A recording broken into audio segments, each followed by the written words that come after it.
Hello and welcome to my review of my YT Industries 2020 Jeffsy 29 comp. It's a bit of a mouthful. So I've had this bike for a couple of weeks and I just wanted to post a wee review up because when I was thinking about getting this bike I couldn't really find that many reviews online, so maybe this will be helpful for others, maybe it won't be, but oh well, here it goes. So firstly, I'm very much a beginner mountain biker.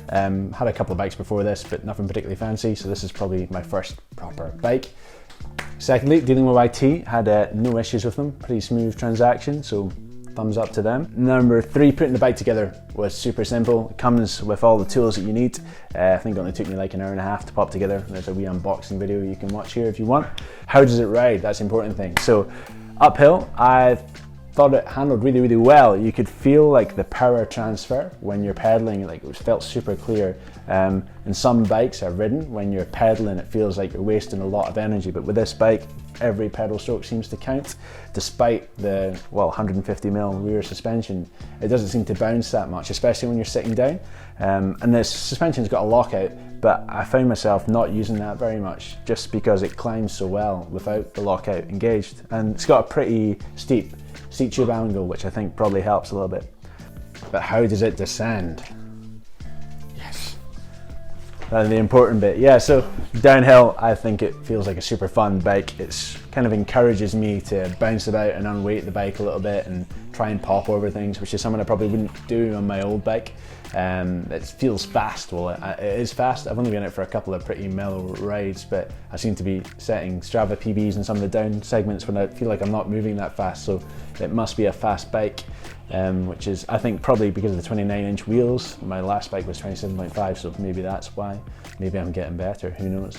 But yeah, really fun riding downhill. It seems to corner really well, seems to want to get airborne lots, which is awesome. Yeah, great fun. Yeah, the only thing, like, niggle I've got, and it's not really a complaint, but a niggle, when I first got the bike, the brakes, the SRAM Guide R's, I was finding that I was having to pull the levers pretty much all the way to the bar to get that bite point. On my last bike, the bite point was pretty high up. If you're trying to pull them all the way to the bar, it's quite hard to do it with one finger, so I was finding I was like grabbing a fistful of brake, which isn't ideal. But I've given the brakes a bit of a bleed, and they seem a lot better now.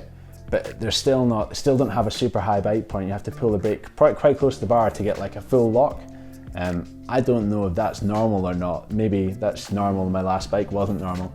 And it's probably good for me because I guess it means I can modulate the brakes a little bit more instead of just locking them all the time. So yeah, I think there's a few other, I've had a little look online, looks like there's a few other things you can do to improve the bite point of your brakes. So I might have a look at that, but yeah, that's the only little niggle I've had. Everything else on the bike seems to be absolutely perfect. The only other things I've done to the bike, I've popped some pedals on it, gone tubeless on the tyres, a bit of frame protection on it, and a mudguard. So yeah, I hope you find this review helpful if you're thinking about buying the bike. I mean, it's probably hard not to buy a good bike. Probably hard to buy a bad bike these days. But yeah, this one certainly seems like a lot of fun. Looking forward to riding a lot more in it. Yeah, hope you find this review helpful and stay safe.